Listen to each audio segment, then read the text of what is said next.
I'll say right now that we have, on our part anyway, my family and I, we've thoroughly enjoyed the meeting. I'm not very good at goodbye, so I'll say that now, so I don't have to say anything afterwards.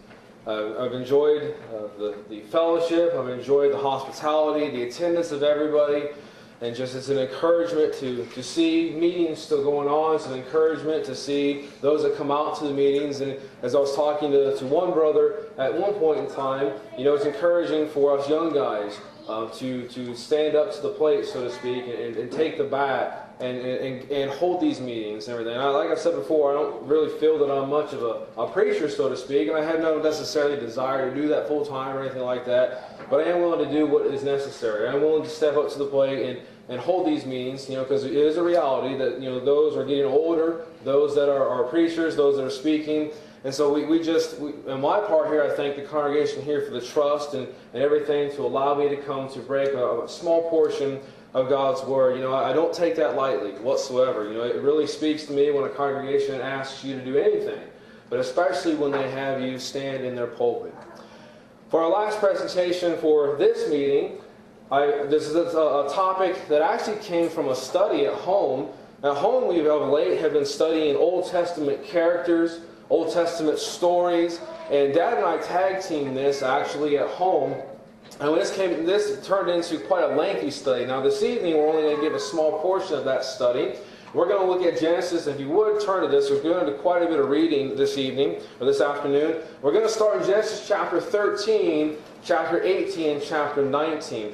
There's something that concerns me. All the topics that we've talked about, it's a concern of mine. I'm 29 years old. I'll be 30 here in the next couple months. And there's things, and I still consider myself youth, at least for myself anyway. And there's a lot of things from a youth perspective that concern me.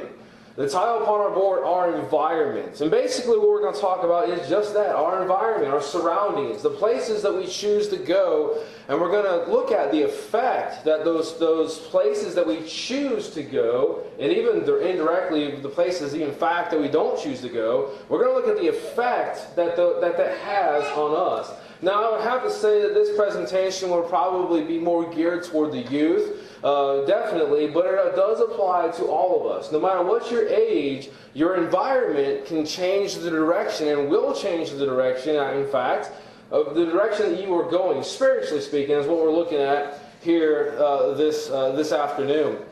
One thing to keep in mind as we look at this and we break down a bunch of chapters and verses here, keep in mind as we look at the story of Lot, there's a lot of things that we can learn from the story of Lot, and we're not going to cover everything whatsoever. It's interesting as I started studying this further, the effects that Lot had from his decisions and everything he did hundreds of years later. And we're not going to talk about that here this afternoon, but the effects, the decisions that he made had a ripple effect hundreds of years later down the road. And that's the case with us as well. The decisions that we will make, the choices of the environments that we will go to and the places we will be at, they will change the course of history, as people will say. For me, in my congregation or your congregation, the decisions you will make, they will affect the congregation. Do not think as a youth, and I remember thinking about this as a weak Christian anyway, thinking, well, I really don't have any effect on the church. I'm just a 16-year-old or however I was at the time. I have no effect. But that's wrong. You have an effect on the future of the church. Keep in mind, as we go through these verses, our point is, there's two main points really, is our environment will rub off on us. To some extent or another, our environment, the places we go, the friends we choose, the things we read, what we're entertained with, whatever you want to throw out there, we're just using the environment as a broad scope here. It will somehow, some way, rub off on you at one time or another. The other thing that we want to keep in mind is direction is everything. And then we're going to look at that here in just a moment. I'd like to begin reading Genesis chapter 13. We're going to read this entire chapter here and look at and lay a foundation of what's going on when we start to talk about Lot. Now again, at home we studied 13, 14, 15, 16, 17, 18, 19 all the way through. We're just going to do 3 chapters here very quickly this evening. Chapter 13, verse 1, as Abram went out of Egypt, he and his wife, and all that he had, and Lot with him, into the south. And Abram was very rich in cattle and silver and in gold. And he went on his journeys from the south, even to Bethel, and to the place where his tent had been at the beginning, between Bethel and Hai, unto the place of the altar which he made there at the first. And there Abram called on the name of the Lord. And Lot also, which went with Abram, had flocks and herds and tents. And the land was not able to bear them, that they might dwell together. For their substance was great, so that they could not dwell together. And there was a strife between the herdmen of Abram's cattle, and the herdmen of Lot's cattle. And the Canaanite and the Perizzite dwelled in the land. And Abram said unto Lot, Let there be no strife, I pray thee, between me and thee, between my herdsmen and thy herdsmen, for we are brethren. Is not the whole land before thee? Separate thyself, I pray thee, from me. If thou wilt take the left hand, then I will go to the right. Or if thou wilt depart to the right hand, then I will go to the left. Now we laid a foundation. We all know this story here, what's going on. There's a separation between Lot and Abram because they just could not physically stay in the same place. And there was this contention there between the herdsmen here. One of the things that I want to lay forth here, and just jump here to a separate thought here. In the past I gave this presentation, and afterwards a brother came up to me and said, you probably should include at the beginning that Lot was a just man.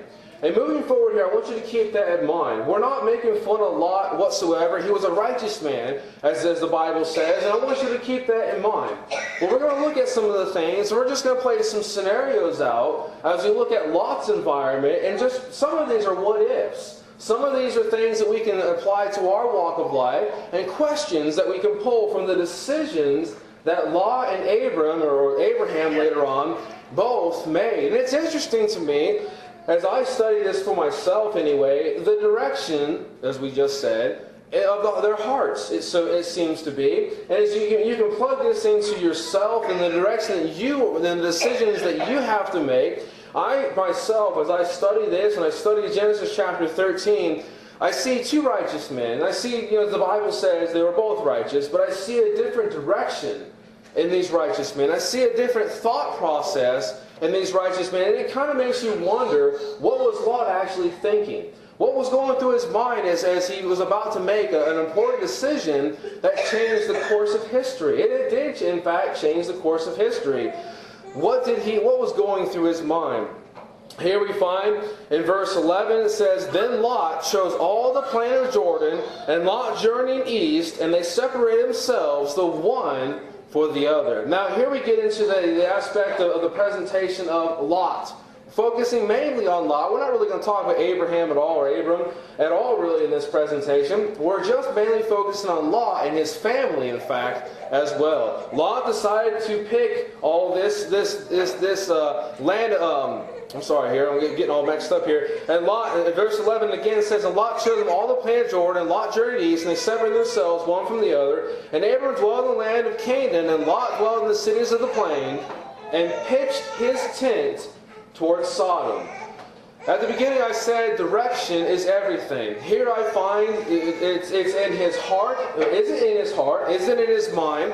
Why did he pitch his tent towards Sodom? Surely at this point in time that Lot and Abraham, or Abram at this time, knew of Sodom and Gomorrah. Surely that. We know of sins of different cities and what this city has to offer and everything today. But surely Abraham and Lot knew that what was going on, the sins in Sodom and Gomorrah and all the cities of the plains. It wasn't just Sodom and Gomorrah there. Sometimes we forget to mention that it was other cities as well. Surely they knew. Surely Lot knew of all the sins and all the things that were wrong in these cities. Yet he chose to pitch his tent towards Sodom. Again, this is a direction. He chose himself. It's interesting to note that he chose the direction for his family. He chose the direction for all his servants by pitching his tent towards Sodom and Gomorrah and all the cities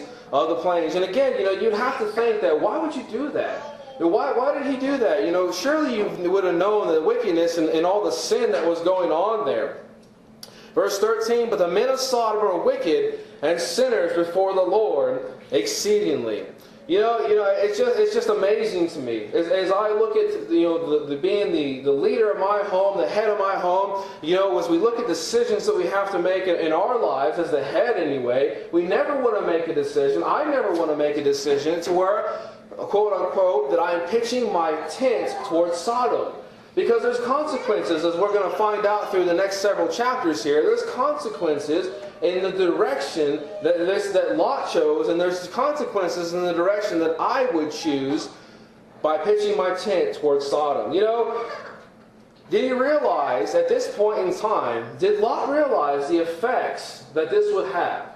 It's a question. There's some things that we just can't answer necessarily. But did he realize at this point in time, by pitching his tent towards Sodom, the effects that this would have on down the road? And obviously, as all of us know, he loses everyone except for his 2 daughters there.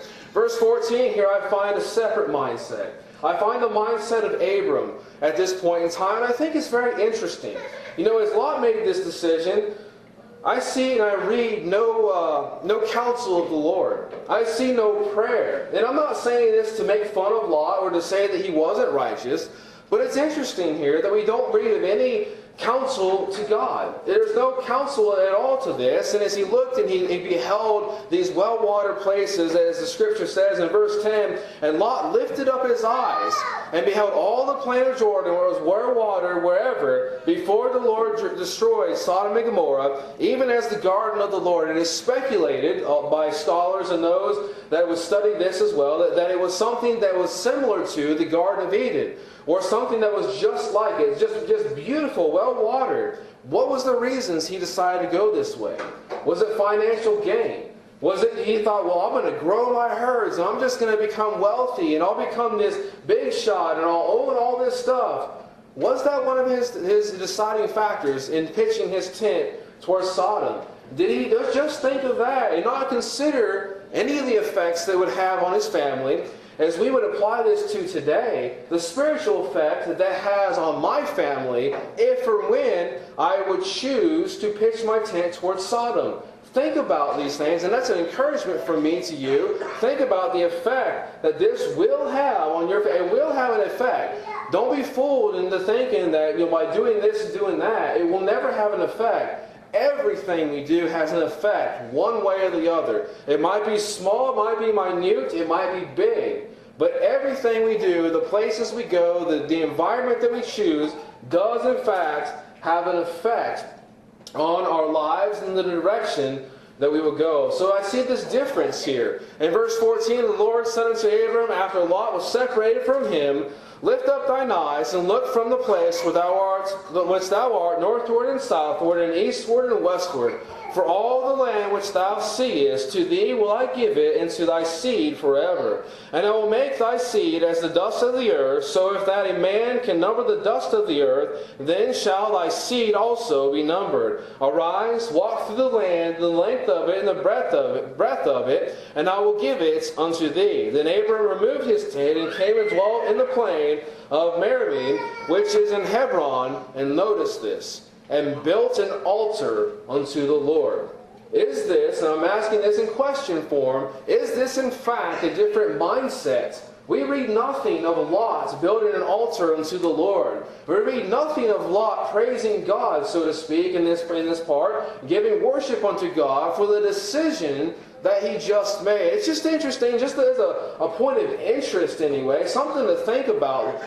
Think about when you read these scriptures and you study these two real characters, real people, Lot and Abram. To me, it speaks to me and says that there was a mindset that was different between Abraham and Lot. Myself, as I look at this and apply it from my daily walk of life, I want to have the mindset of Abram. I want to be able to worship God and build an altar unto the Lord and the decisions that I make here at this point in time. Well, why didn't Lot do this? Well, there's some questions we just can't answer, and we're just kind of throwing this out for us to think about and to ponder there. Does it, in fact, show different goals in the mindset and the decision that they made? Was Abraham just wanting to please God? And was Lot wanting to please God, but also maybe a little bit more, or just, equal to, or whatever you want to say? He also was wanting to grow his herdsmen, become wealthier, become richer. I don't know. That's something that you're going to have to study and everything. I don't want to speculate, put a bunch of things out there, because again, both the Bible says, righteous men, but just something to think about, something for you to consider. Well, we jump forward to chapter 14.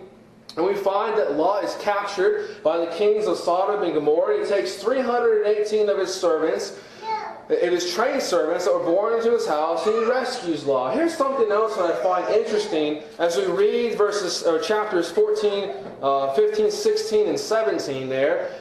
As he's rescued, as Abraham comes and rescues him, where does Lot go afterwards? Where does Lot go? He goes right back to Sodom and Gomorrah. Interesting point for us to ponder, and it's not where I want to spend a lot of time on this evening or this afternoon, but it's interesting that after he was rescued, after being captured by the kings of Sodom and Gomorrah and the other kings there as well, that he went right back there. Or at least it seems to be that way to me, right? Because obviously later on we find that he is right in the midst of Sodom and Gomorrah. Chapter 17 and 18, God tells Abraham and Sarah there, after he changes their name, that they will have a son, and you can study that, you can read all that on your own there. But it's interesting also as we turn to Genesis chapter 18, verses 20 through 22. Here we find that the Lord is going to, and tells Abraham at this point in time, that he is going to go down, and essentially he's going to destroy Sodom and Gomorrah. But it's interesting also to note the mindset of Abraham. And I don't know if you ever really thought about this as you studied these passages and these chapters here. Verse 20 it says, "And the Lord said, because the cry of Sodom and Gomorrah is great, and because their sin is very grievous, I will go down now and see whether they have done altogether to the cry of it, which has come unto me, and if not, I will know. And the men turned their faces from thence, and went towards Sodom, but Abraham yet stood before the Lord." Here we find this next chapter, this next direction in our story here, that they're going to go down and they're going to destroy Sodom and Gomorrah. It's interesting, and I did put this in these notes. Actually, I'll back up here and say that the last time I gave this, I always normally say, "You're welcome to my notes." If you don't catch anything, you're welcome to my notes. And for the first time, someone took me up on that the last time I gave this and took my notes. And I didn't think to take a picture of them and to write all the verses I had down. So I had more to go along with verses 20 through 22. And it's interesting, if you'll study this on your own, I'll throw this out there because I don't have the verses here. It's interesting to notice the cry that goes up before God and how that plays into the future as well. In countries and kingdoms that had the same thing and that were destroyed because they had this same cry that went up before the Lord. You'll notice here, verse 23 is at the end of the chapter. Again, I have to look at Abraham and I have to wonder, what was he thinking? What was running through his mind as he was told this? As he was told, and essentially at the end here, that Sodom and Gomorrah and all the cities of the plains where Lot dwelled, and all his family and all his wealth dwelled, it was going to be destroyed. And we find here that Abraham begged God for something. That we will also find here that Abraham was able to change God's mind because of begging him for this. Verse 23 says, "And Abraham drew near and said, Wilt thou also destroy the righteous with the wicked? Peradventure there be 50 righteous within the city. Wilt thou also destroy and not spare the place for 50 righteous that are within? That be far from thee to do after this manner, to slay the righteous with the wicked, and that the righteous should be wicked. That be far from thee. Shall not the judge of all the earth do right? And the Lord said, If I find in Sodom 50 righteous within the city, I will spare all the place for their sakes." Now, you and I, if we were making a petition unto God, or at least I would think at this point in time, I'd be satisfied, right? I made a request unto God, was able to talk directly to Him. If I was in Abraham's shoes here, I think I'd be satisfied. But I think Abraham started to think. I think Abraham started to reason and think, well, maybe there's not 50. Knowing what the city, again it goes back to the decision that they made several chapters back, knowing that the cities of Sodom and Gomorrah were so full of sin, he starts to think, at least that's what I get from these scriptures, Verse 27, Abram answered and said, Behold now, I have taken it upon me to speak unto the Lord, which I am but dust and ashes. Peradventure there shall be lack 5 of the 50 righteous, wilt also destroy the city with lack of 5. And he said, If I find there 40 and 5, I will not destroy it. And we find that he goes on again. It seems to me that Abraham keeps thinking, well, you know, and as you look at this in an English form, I guess, in the mindset of what I would think today, and it's a sad thought to think, you know, if God were to say we're going to destroy this or that, you start to think, well, maybe there's not 50, maybe there's not 45 or 40 or 30 or 10 even. And he starts to think this, and he petitions God, he begs God once again. And he spake unto him yet again, and said, Peradventure there shall be 40 found there. And he said, I will not destroy it for 40's sake. And he said unto him, Oh, let not the Lord be angry, and I will speak. Peradventure shall there be 30 found there. And he said, I will not do it, if I find 30 there. And he said, Behold now, I have taken upon me to speak unto the Lord. Peradventure there shall be 20 found there. And he said, I will not destroy it for 20's sake. And one more time he thinks about this. One more time he thinks about this.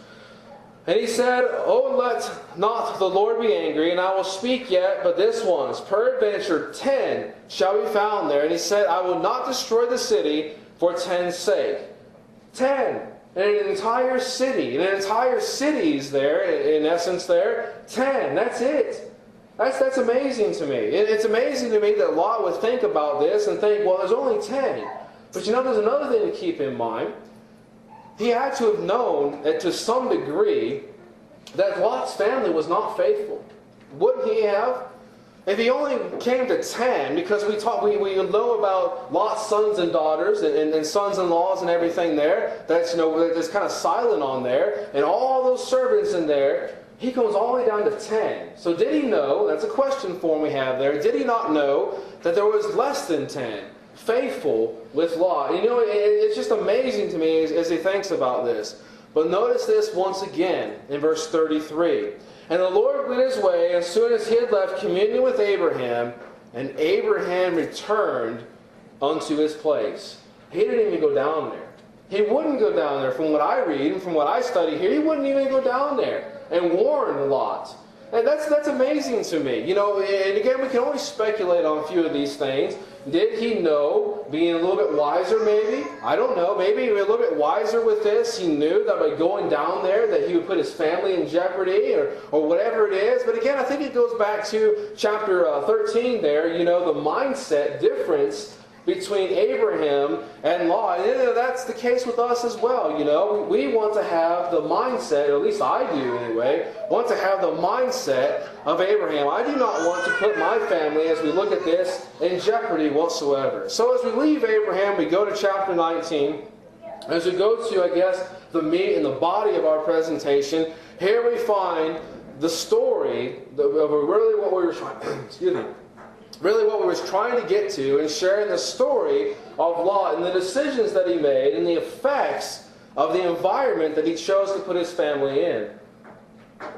Verse 19 and verse 1, And there came 2 angels to Sodom and even, and Lot sat in the gate of Sodom, and Lot, seeing them, rose up to meet them, and he bowed himself with his face toward the ground. There's an interesting thing here, and I know this is nothing new to anybody here, but you'll notice in chapter 13 that he started out pitching his tent towards Sodom.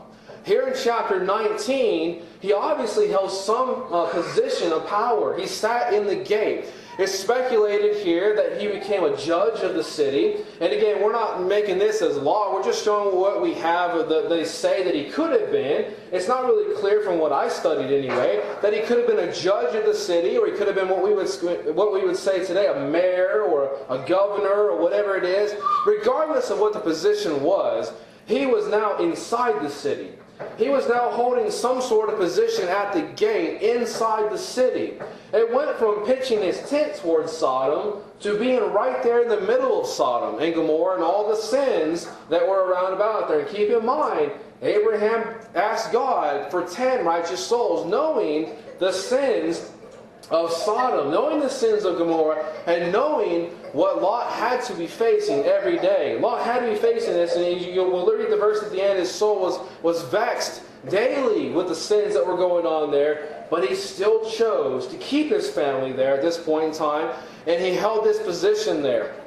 You know, why was that? You know, here's another point of speculation. There are those that say, and scholars and in different commentaries there, that maybe he thought he could change the city. Maybe that's the case. Maybe he thought he could go in there and he could change Sodom and Gomorrah, all the cities of the plains, out of sin. And I hear that in the church, and I hear that, there's several people, throughout time anyway, that have said this, and will probably continue to say this, that, well, I'm going to go here, I'm going to do this or that, because I'm going to change the environment. That's not the way it works. Although there are some exceptions with that, I know, but we're not looking at that at all.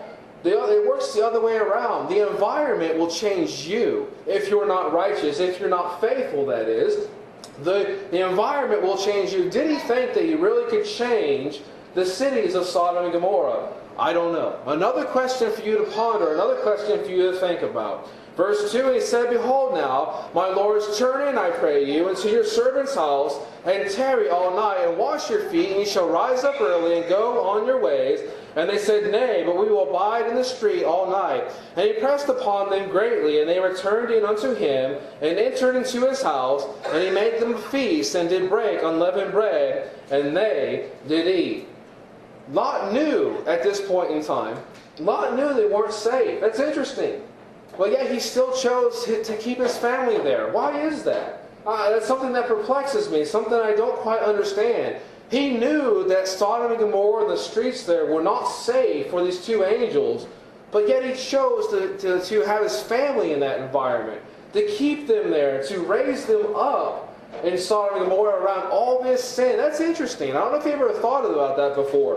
Why protect these individuals, but don't protect your family from the sins that is around you? Or around Lot in this case here.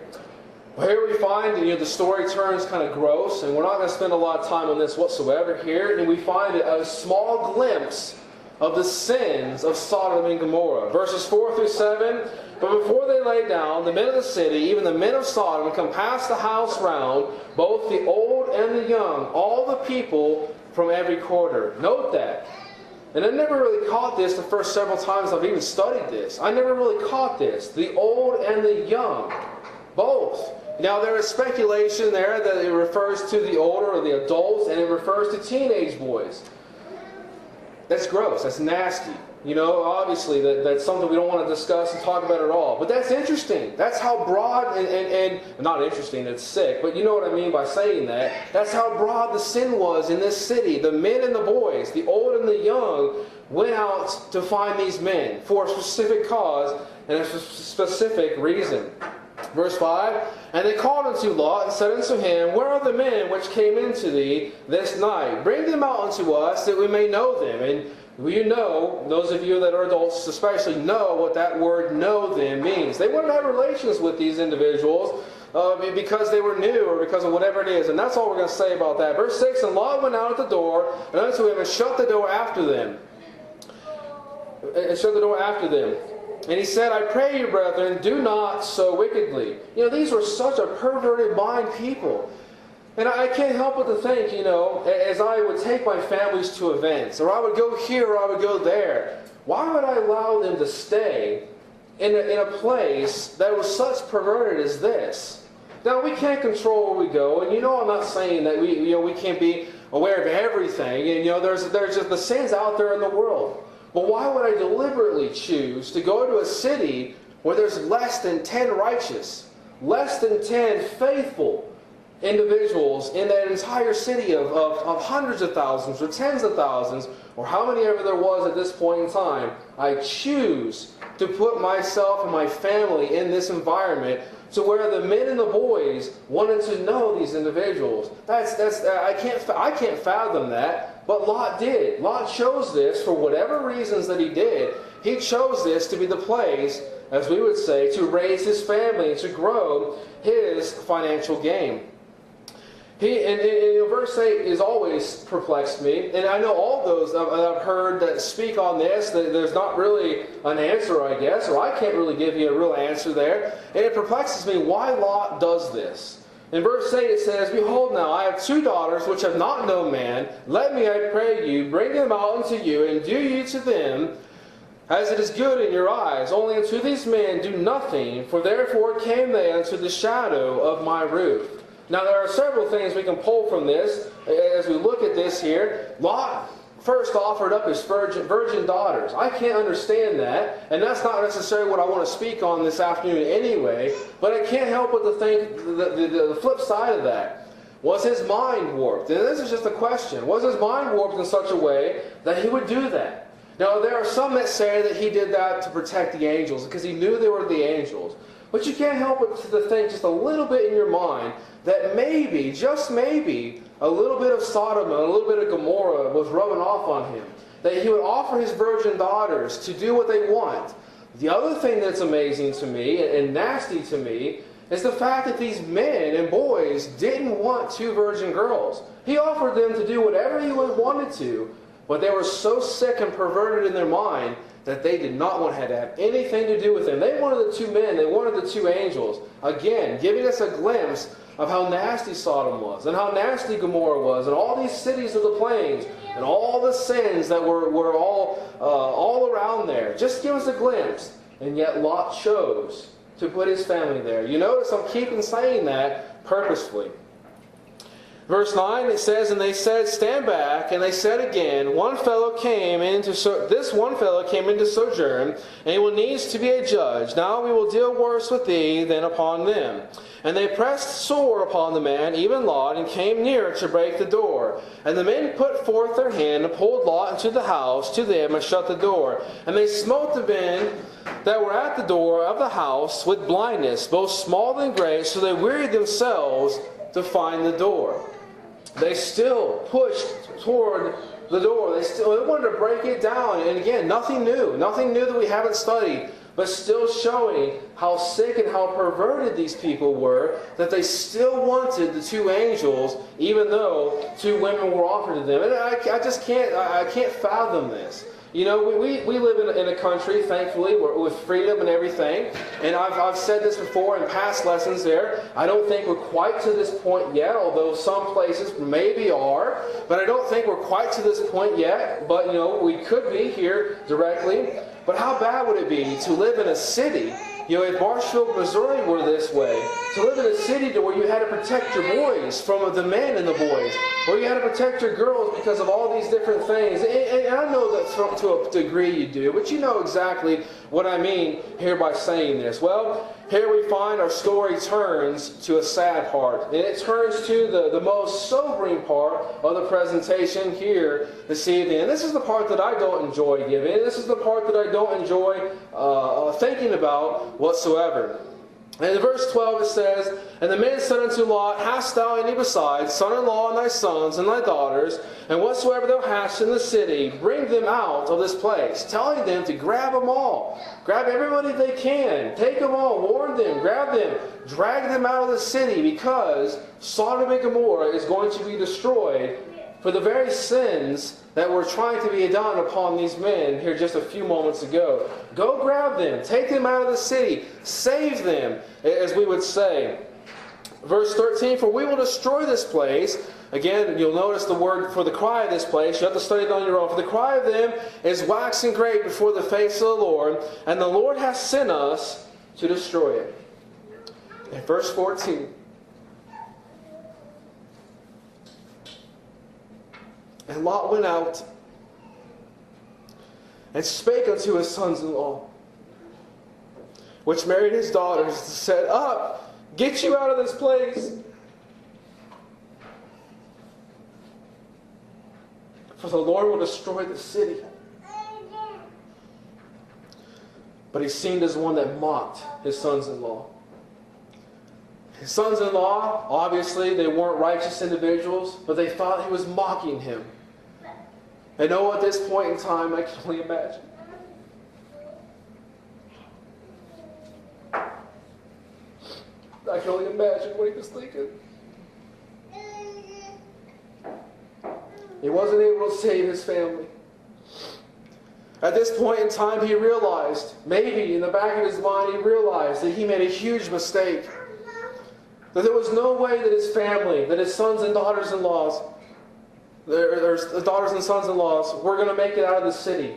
They seen his one as mocked unto him. I can only imagine what he was thinking. But you know, there's another aspect to that. Lot had to go back home and face his wife. I can only imagine his wife standing at the door, so to speak, waiting for her children and maybe grandchildren and sons-in-laws, waiting for them. And Lot comes back and says, they're not coming.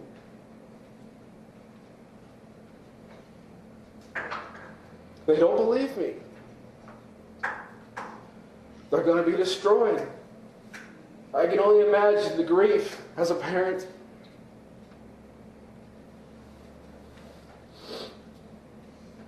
What had to be going through their mind.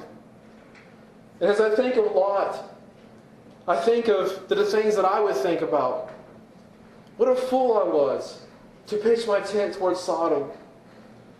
What a dumb decision that was. And his wife, you know, did she warn him? Did she even say anything to him when he pitched his tent towards Sodom? You know, the Bible says that the virtuous woman looks well after the ways of her house. Was that a slipping point? Where she didn't say anything to her husband. And now because of the decisions that they made, they were going to lose their family. They were going to lose their daughters and sons and sons-in-laws because of the decisions that they made in chapter 13. Oh, I can only imagine what they were thinking. I can only imagine. That's something I never want to encounter. I never want anybody to go through.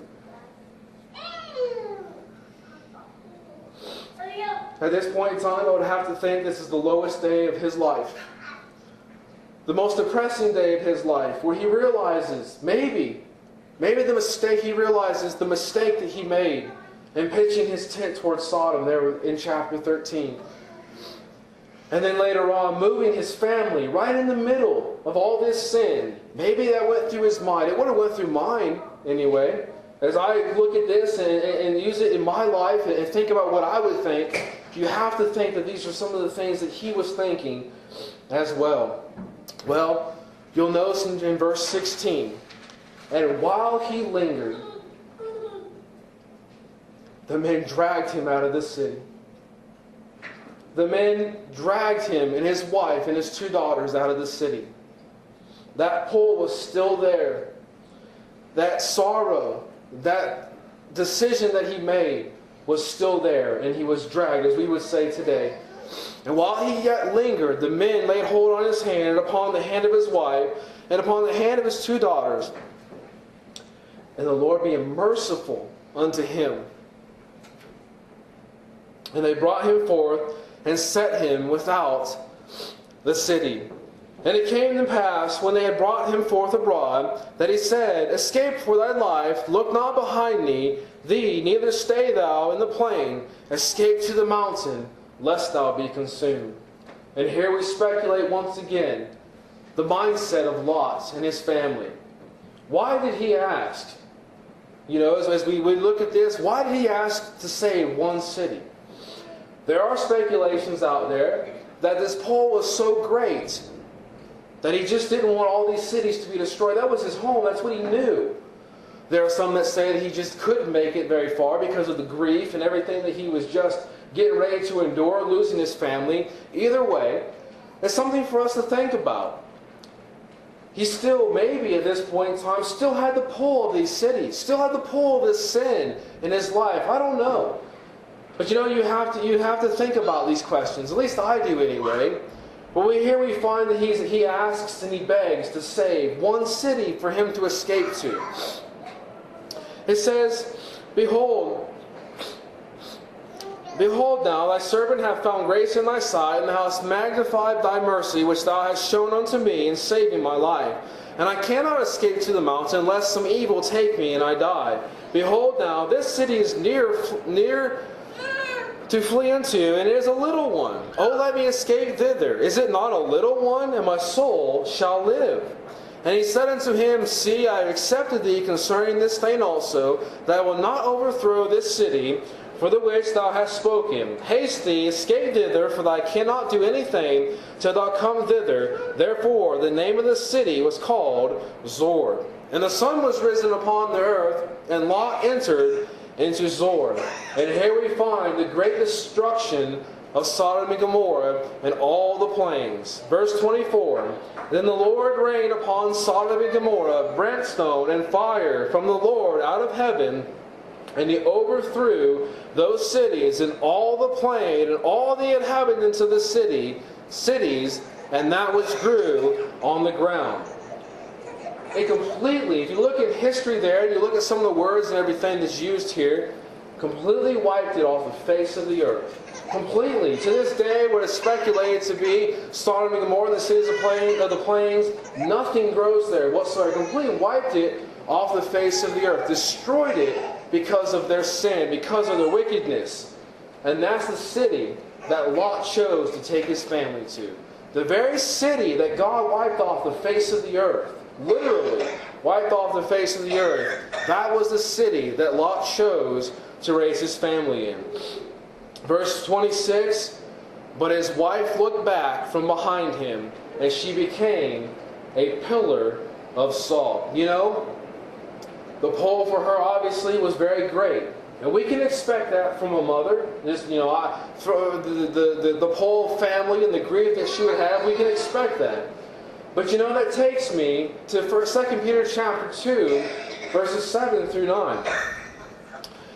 2 Peter chapter 2, verses 7 through 9, it says, And delivered just Lot, vexed with the filthy conversation of the wicked, for that righteous man dwelling among them, and seeing and hearing, vexed his righteous soul from day to day with their own lawful deeds. The Lord knoweth how to deliver the godly out of temptations, and to reserve the unjust unto the day of judgment.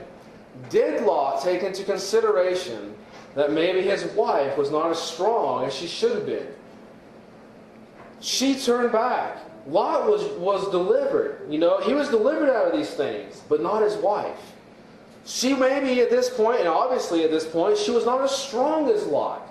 And Lot led her into this place where the temptation was too great. And she turned back and she became a pillar. She died because of that pull. I mean, because of other reasons as well. But she died because of the pull of weakness, because of the pull of her family. And here I find it very interesting. Verse 27 through the verse 28. And Abram got up early in the morning in the place where he stood before the Lord. And notice this. And he looked toward Sodom and Gomorrah and toward all the land of the plain. And beheld, and lo, the smoke of the country went up as the smoke of a furnace. What did he think? What was going through his mind at this point in time? He lost everyone except his two daughters because of the place that he chose to go. Completely wiped off the face of the earth. Oh, I wonder what was going through his mind at this point in time. I wonder if he reflected upon his environment. The environment that he chose to put his family into. And now he gets to sit at the end of his consequence. At the end of the decision that he made, he loses everything. Because of what?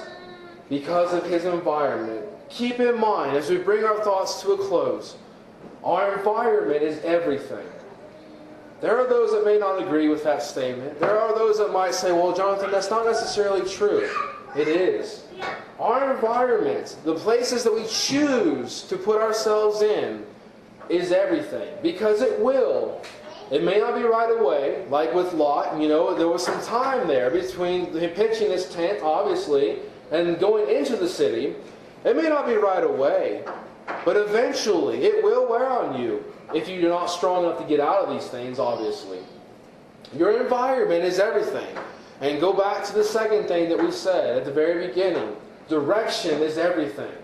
If that's the direction that I am choosing to send my family, in a figurative form, that is what will happen to my family. Although, literally, My family will be destroyed in the end. And that's not something that I want. So I take note with this. I take note with the story of Lot. And I try to think about this as I guide my home.